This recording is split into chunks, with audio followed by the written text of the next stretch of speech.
Hi guys, it's Mrs. Grisak, and I'm going to talk to you about how to do your micrography lettering styles. The key for this worksheet is to make it look like you see here. The first box has to look like a light value. It should look very light with lots of white paper showing through. The second box should look like a medium value with just a little bit of light showing through your letters.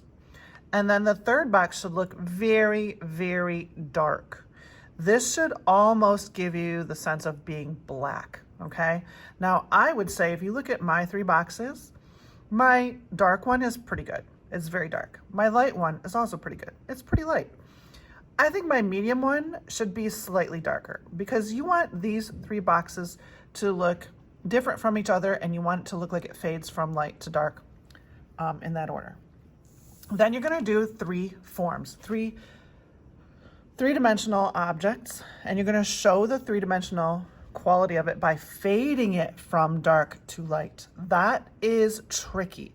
And if you're doing a portrait of somebody, or if you're really anything that you draw is going to have some places where it fades slightly from light to dark. And the only way to do that is if you are good at making your letters look that way. So let me show you how to get started. The first thing you want to do is give yourself some words, right? You could use the words on this page, I suppose, but start out, put your name here at the top. It's not so important that you put your hour here because you're going to turn your work in through Google Classroom, so I won't get too mixed up with other hours. If you were here, that would be a little more important. All right, let's just write something random. I'm just going to talk about art because, there you go, I'm an art teacher.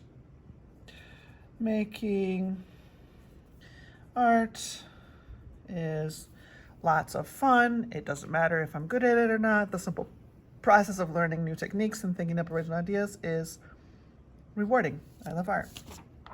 So you would write that whole thing. I'm not going to take up all your time by making you watch me write it. I'm just going to use it for my other sheet.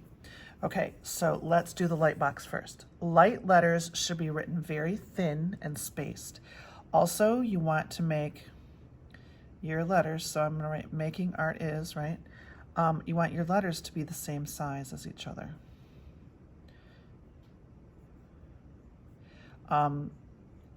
You don't have to put dots on your I's. You probably have to cross your T's and still do things like that. You also don't have to do punctuation. Here, let me zoom in so you see what I'm doing. And then when you get to the end of a line, you just keep going. Now, it worked out that the end of my line was the end of my word. If the end of your line is not the end of your word, then go to the next one. It doesn't matter if your word gets broken up into pieces, okay? That part does not matter. So making art is lots of fun. Okay, now here's where I'm gonna have to go to the next row. Lots of fun is F-U-N. Okay, and then I'll just keep going. Notice that my words are all touching each other this way and this way. There are no spaces between rows and there are no spaces between words. Now, there would probably be a period there or an exclamation point or something. We're gonna ignore all the punctuation. I'm just gonna start with the next sentence. It doesn't matter if I'm good at it or not. So it doesn't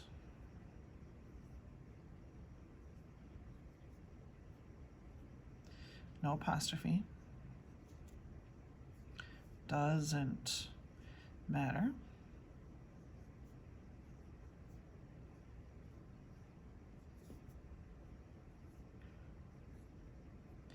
if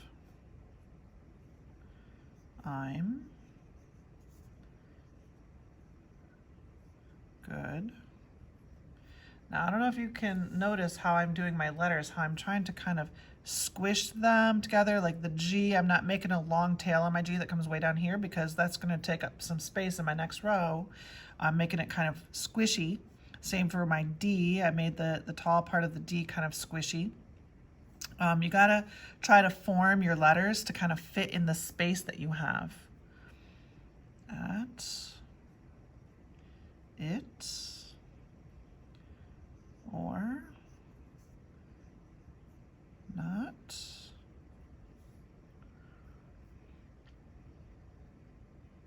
The simple process. The simple. Oh, whoops! I don't. You don't have to do the I. I did dot my I there, but if you dot your I's, then dot them all. If you don't dot your I's, then don't dot them. Like, you know, do it one way and be consistent so that it looks the same everywhere. But there you go. There's my light value. Big letters, thin lines, lots of space, lots of white paper showing through. Now, I need to make those letters look like a medium value. Now I'm going to, so I was writing the word simple, S-I, so I'm going to continue over here. I'm going to make the M kind of with thicker lines. Right? I'm going to kind of draw them the same way, but I'm just going to use thicker lines, and I'm going to kind of squish them together slightly too. Simple.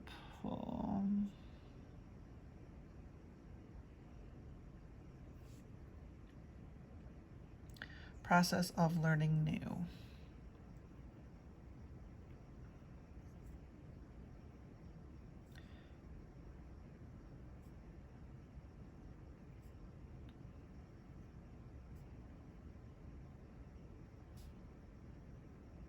See how I have to kind of go over my letters a lot to make them look a little darker?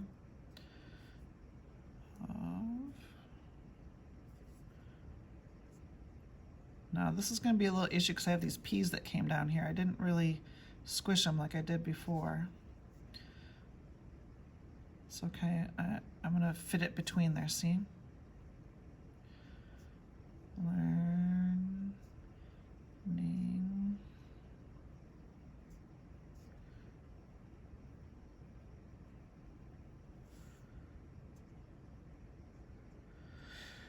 New techniques.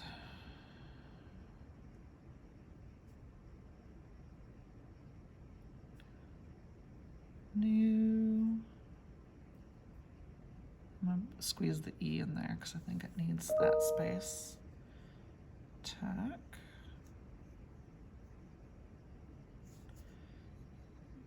Neat. So my H and my N look very similar right there. It's okay.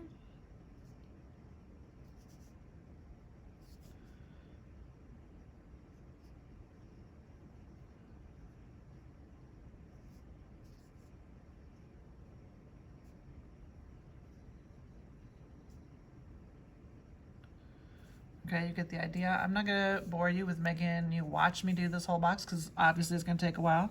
So what I would do is I would fill the box first, and then I would go back and I would squint my eyes at it and look at it. To me, this is looking darker than that, but I don't think it's enough. Like, I feel like there's a couple of places, like in this area especially, that seem a little light. So if it seems a little too light right there, just go back and kind of make those words slightly darker or wider in a few places. That will darken that area a bit more. And just keep kind of looking at it and seeing where it needs to be slightly darker. And then you would keep doing that till that whole thing is filled in. I'm just going to keep going with my sentence over here. And thinking up original ideas is rewarding. I love art. So now I need to make my letters almost black. So the next word is and thinking up. Well, next three words. And. So we're going to take the A and we're going to draw it right here. And then we're going to nearly fill in the whole entire thing. So there's my A. And my N is also gonna, I'm basically trying to get rid of as much white space as I possibly can. So sometimes that means your letters have to be slightly deformed. Sometimes it means that, you know, people might not be able to read your letters perfectly. As long as you are keeping your own integrity and actually truly writing real words, it's okay if we can't read it. Now this is going to be an issue. This T has a lot of space on either side of it. I'm going to come back to that T after I get these two lines in there, because I'm going to show you what you can do to it. But first we're just going to draw it like we want it here. So this is going to be an H here.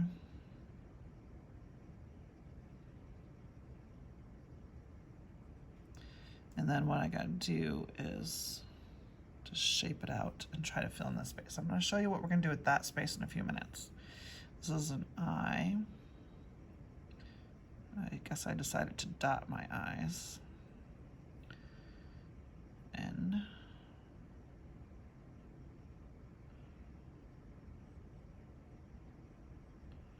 Now, if you were trying to stay in the lines of some shape that needed to be black, you'd probably have to be a little more careful than I am about this top edge. This is a K.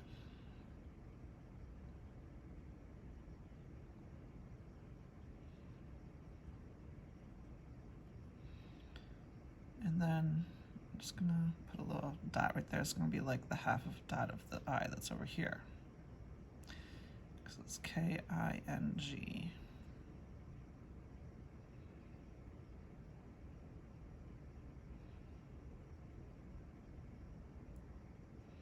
Now, what I'm doing too with this H, let me zoom in even more if I can without wiggling too much. Oh, that's as far as I can go.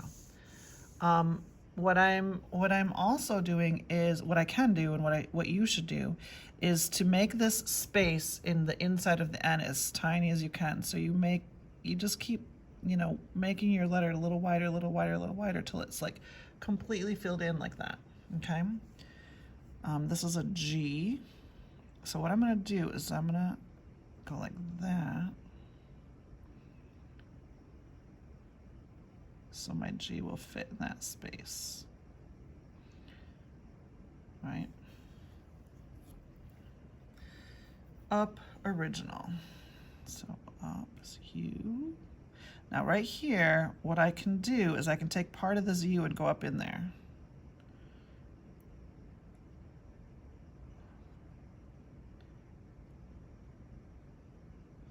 And then I can take part of the P and go up in there.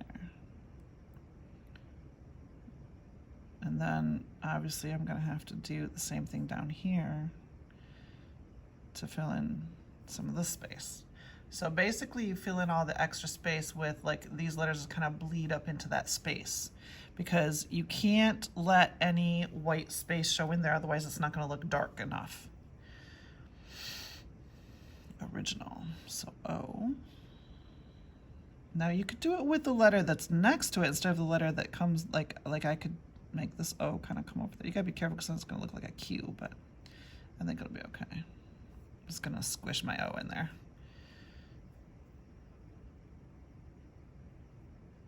Make my R kind of do that too.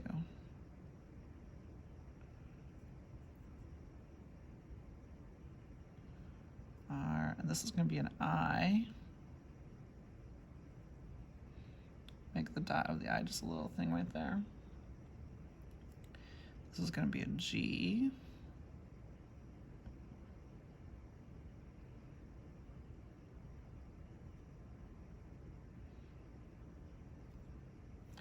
Okay, you get the idea, and I would keep going with your letters. And sometimes your letters are really hard to tell what they are, but you should be able to sort of tell, right? So, and thinking up, this is going to be original, so that's O-R-I-G, original, and then you'd keep going. So now if I zoom out, you should be able to clearly see, if you look at just the top of this, right, that's going to be light, medium, dark. And then when you go down to your forms, you're going to do the same kind of thing.